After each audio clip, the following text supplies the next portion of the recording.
Madame, Monsieur, bonsoir. Bienvenue dans ce bref tour de l'actualité. Nous sommes au 5e jour du Ramadan. Pour rompre le jeûne, les musulmans ont recours à la date. Ce fruit comestible du dattier répond à une longue tradition prophétique. Durant le Ramadan, les commerçants se frottent les mains tant ce fruit est prisé par les jeûneurs. Dans l'édition de ce soir, nous vous proposerons un document exceptionnel sur les différentes qualités de ce fruit, ses diverses utilisations et ce qu'il rapporte aux commerçants.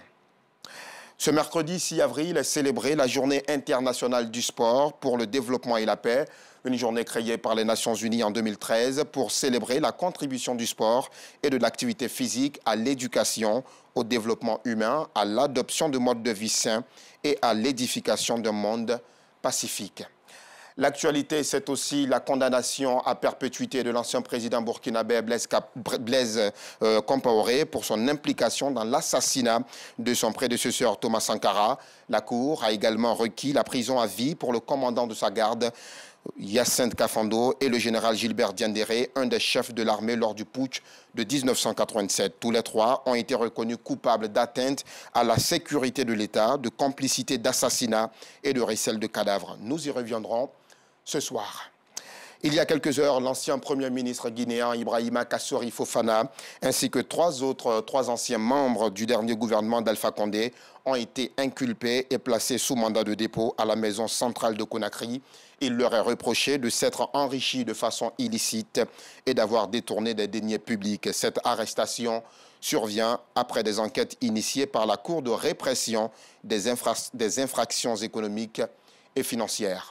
En Israël, Benjamin Netanyahou n'est plus Premier ministre, mais il continue d'impacter l'action gouvernementale. La jeune députée Idit Silman, élue de la formation de droite radicale Yamina du Premier ministre Naftali Bennett, vient de faire défection. C'est courtisée depuis des mois par le chef de file de l'opposition Benjamin Netanyahou. Elle a finalement quitté ce mercredi 6 avril le gouvernement de coalition qui disposait de 61 sièges, seuil de la majorité au Parlement israélien. Elle fait ainsi perdre la majorité au gouvernement de Naftali Bennett. Au 42e jour de la guerre en Ukraine, les sanctions se durcissent contre la Russie.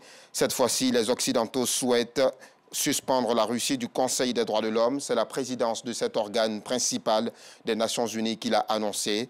Seulement, il faut une majorité des 2/3 des pays qui voteront pour et contre lors du scrutin auquel sont conviés les 193 membres de l'Assemblée générale pour que la Russie soit effectivement suspendue. C'est la fin de ce flash. Rendez-vous à 19h30 pour la grande édition.